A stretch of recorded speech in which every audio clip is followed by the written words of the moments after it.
Good afternoon, everybody. Honored to be here today, and I just want to first off, thank Tony for his leadership.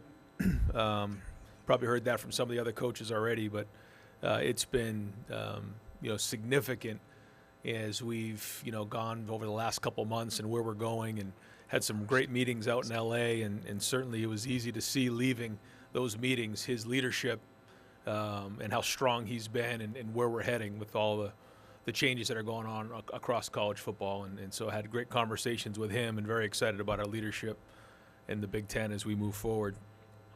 It's an exciting time right now to be at Ohio State, and as we've transitioned from Gene to Ross as our athletic director, it's been great to spend time with Ross, and certainly want to welcome him into the family again, and really know that he's got a great group behind him, and we're very, very excited that he's going to be our leader in the athletic department as we move forward in the 36 sports and as we head into the fall. But it's been great spending time with him in this transition and as he takes over for Gene. But he's got great experience. He's already connected well with a lot of our players and a lot of the staff that's there, and I think he's got a really bright future at Ohio State. I just want to quickly mention, as you head into the preseason this time of year, it's a funky time because you go from spending a little bit of time with your family to now going into the preseason, and my family means so much to me as we head into the season. I just want to quickly mention my family, certainly my wife Nina, and what she's done for me, and this going into our 6th year as a head coach at Ohio State as we head into the season. She's been an unbelievable rock and been unbelievably supportive along the way, and my 3 children. RJ heads into his sophomore year. He'll be playing quarterback at DeSales High School, and excited to see what that brings for him. My wife Nina will, be the most stressed out person in Columbus as it starts at about noon on Friday, goes into Friday Night Football, and then we have the game on Saturday. So there's a lot that goes with that. And then and my 2 daughters, Grace and Nia, who working hard at basketball, and certainly had an opportunity to spend a bunch of time with them this summer. But as we head into the preseason, it's exciting preseason for us. It's been a great summer. The team that we have right now is working with urgency. They're working with purpose. It started with the guys that decided to come back, and 3 of them are here today, but it was very difficult to name 3 guys to come. I mean, it's virtually impossible to do, but we did it. We figured, these 3 guys are a great representation of who we have, but by no means do they stick out more than the other guys. There's 12 guys who decided that they wanted to come back and play this year. They wanted to forego their opportunity to go in the NFL and come back and leave something behind at Ohio State.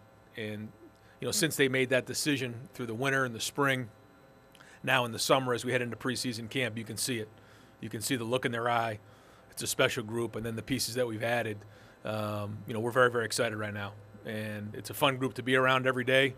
Coach Mick's been doing a great job, and some of the workouts we've had this summer.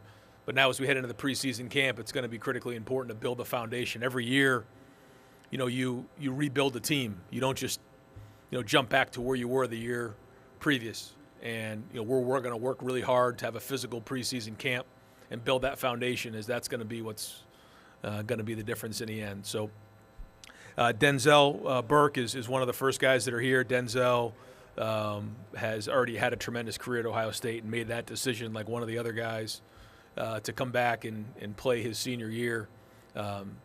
Denzel has already played a high level of football, but he's going to be one of the best corners in America. He's shown great leadership. He's made great strides as a player, but also just in his maturity. We're talking on the plane ride over here about how you approach preseason camp a lot different now in his point of his career than you would as a freshman. And he's much more intentional with everything he does. And I think he has a chance to be the best corner in America next season. Emeka Egbuka, can't say enough about who Emeka is. Emeka's an old soul.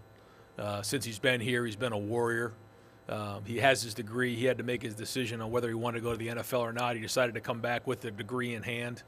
And, we didn't get a chance to see the best version of him last year with his ankle injury, but we're seeing it now. And he's always been a leader. He had been a leader since he walked in the building as a freshman, but now he gets an opportunity to do that as a senior. And then last is Jack Sawyer. A lot of people lead different ways. Jack leads by his actions. it started off by being one of the first guys to commit to me in the class as a head coach, but also and then recruiting that class, but also deciding to come back this year. He was one of the first. Sat down with he and his dad Lyle and said they have unfinished business here, and they started to get the guys to come back and build that group together that wanted to come back and leave a legacy behind. And so, being a Buckeye means a lot to him, being from Ohio. And, he's going to continue to lead. He's playing his best football, did at the end of the season, and will continue to. Had a great offseason. So these three guys are here. They're unbelievable representatives of Ohio State, and proud that they're part of our team. The last thing I'll just say, and then I'll open up to questions, is just that, our focus is on this preseason. It's the next step. And, sure, a lot of coaches will say it. You can't really, focus on what happened the year before. You can't get too worried about what's coming down the road. But we all know there's a lot of, noise and a lot of hype around this team. And what we can't do is, let those distractions, grab our focus from what we need to do day in and day out.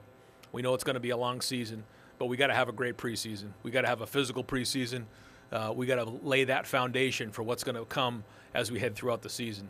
But we're very, very excited about our guys. We have great experience in that locker room and some great talent. But it's going to take more than talent. It's going to take all the no-talent issues to get to where we want to be and reach our goals. So I appreciate everybody, and we'll open it up to questions.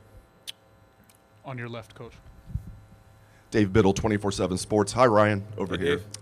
I want to ask you about your offensive line entering camp. How do you feel about your O-line overall entering camp? And then, in addition to that, who do you expect will be your right guard, or who are the guys competing there at right guard? Yeah, as you know, the O-line has been the area that we've been really, locked in on. I think that, coming out of the summer, their bodies look different. I think, you'll see them next week. We have some of those open camps or days of camp. They look good. Mick's done a great job with them. They've had a good summer, but we know how important that is. I mean, this team is going to go as the offensive line goes. This team is going to go as the defensive line goes. And so we know that how important the offensive line is going to be.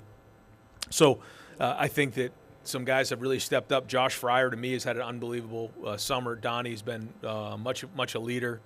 But when it comes to that right guard position, I think you're going to see, Carson Hinsman and Seth, they both can swing between center and guard. But then Tegra Shabola is someone that has had another guy who stepped up and had a good summer. Luke Montgomery. We feel like we have some decent guys in there that can fill that role. But we got to go put it on the field now and see how this training and everything that's happened this summer is going to translate to being on the field. On your right side, Coach.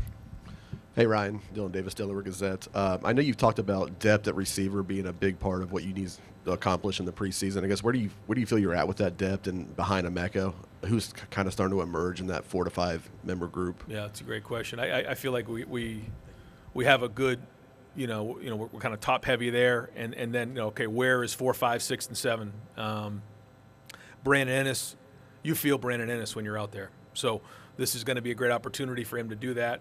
Jaden Ballard is another guy who's been in the program a while. We need him to step up and make an impact. He is a down-the-field threat with great speed.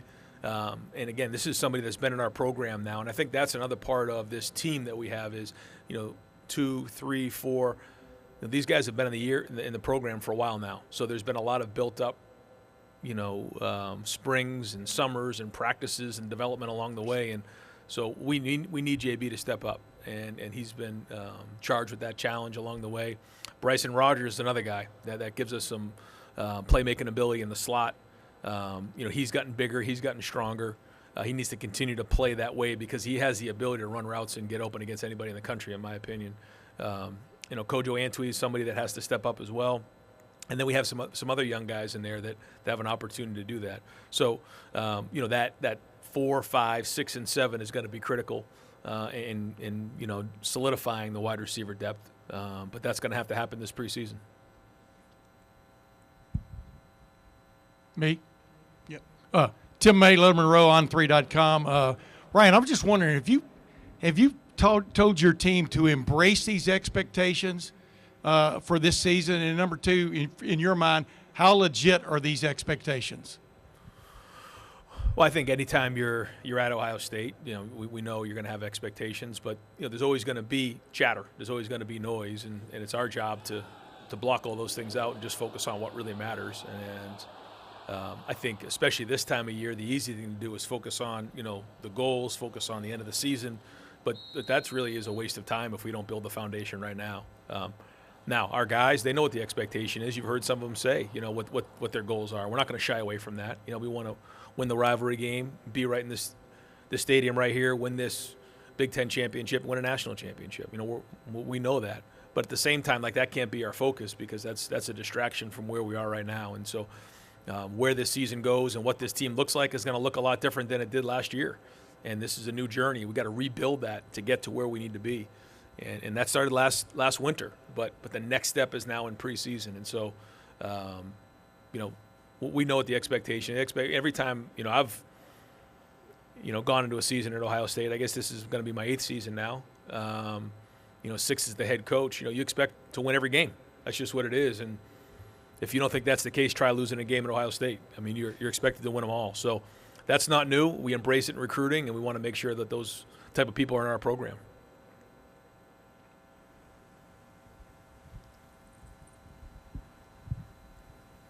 Ryan, Jimmy Watkins, Cleveland.com.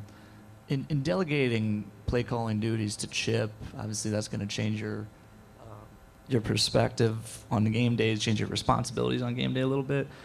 How might that change the way you manage games on a situational basis?